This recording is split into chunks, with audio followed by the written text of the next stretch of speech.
విద్యార్థుల నిరసనలతో ఢిల్లీ వీధులు దద్దరిల్లాయి. సోమవారం పార్లమెంట్ వర్షాకాల సమావేశాల తొలి రోజు కాక్రోచ్ జనతా పార్టీ ఆధ్వర్యంలో విద్యార్థులు చలో పార్లమెంట్ కార్యక్రమం చేపట్టారు. ఈ కార్యక్రమంలో భాగంగా కేంద్ర విద్యాశాఖ మంత్రి ధర్మేంద్ర ప్రధాన్ రాజీనామా చేయాలని, నేషనల్ టెస్టింగ్ ఏజెన్సీ సమూల సంస్కరణ తీసుకురావాలని డిమాండ్ చేస్తూ వారు పార్లమెంట్ వైపు ర్యాలీగా వెళ్లేందుకు ప్రయత్నించారు. అయితే పోలీసులు అనుమతి లేదంటూ వారిని అడ్డుకోవడంతో అక్కడ ఉద్రిక్తత చోటు చేసుకుంది. ఆందోళనకారులను చెదరగొట్టేందుకు పోలీసులు లాఠీ చార్జ్ చేయడంతో పాటు టియర్ గ్యాస్ ప్రయోగించారు. ఈ ఘటనలో పలువురు విద్యార్థులకు గాయాలయ్యాయి. ఈ ఘటనపై విద్యార్థులు తీవ్రంగా స్పందించారు.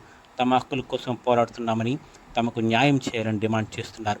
విద్యార్థుల ఆందోళనలను అణచడానికి ప్రభుత్వం చేస్తున్న ప్రయత్నాలు వారి సంక్షేమం పట్ల నిర్లక్ష్యాన్ని సూచిస్తున్నాయని తెలిపారు. ఈ ఘటనపై రాష్ట్రంలోని విద్యార్థి సంఘాలు, రాజకీయ పార్టీలు కూడా స్పందిస్తున్నాయి.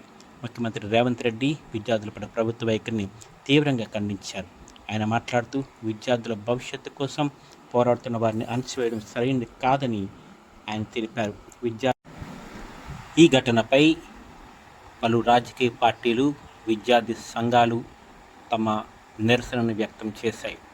ఇది సరైన పద్ధతి కాదని, విద్యార్థులతో నడుచుకునే విధానం ఇది కాదని, విద్యార్థుల సమస్యలను తక్షణమే పరిష్కరించి వారికి సరైన మార్గం చూపాలని వారు తెలిపారు. విద్యార్థులు తమ హక్కుల కోసం పోరాడుతూనే ఉండాలని, ప్రభుత్వానికి ఇది ఒక హెచ్చరిక అని వారు తెలిపారు. ఈ ఘటన దేశవ్యాప్తంగా విద్యార్థుల ఆందోళనకు నాంది పలుకుతుందని, విద్యార్థుల సమస్యలను పరిష్కరించేందుకు ప్రభుత్వం తక్షణ చర్యలు తీసుకొని వారి ఆందోళన విరమించాలని కోరారు.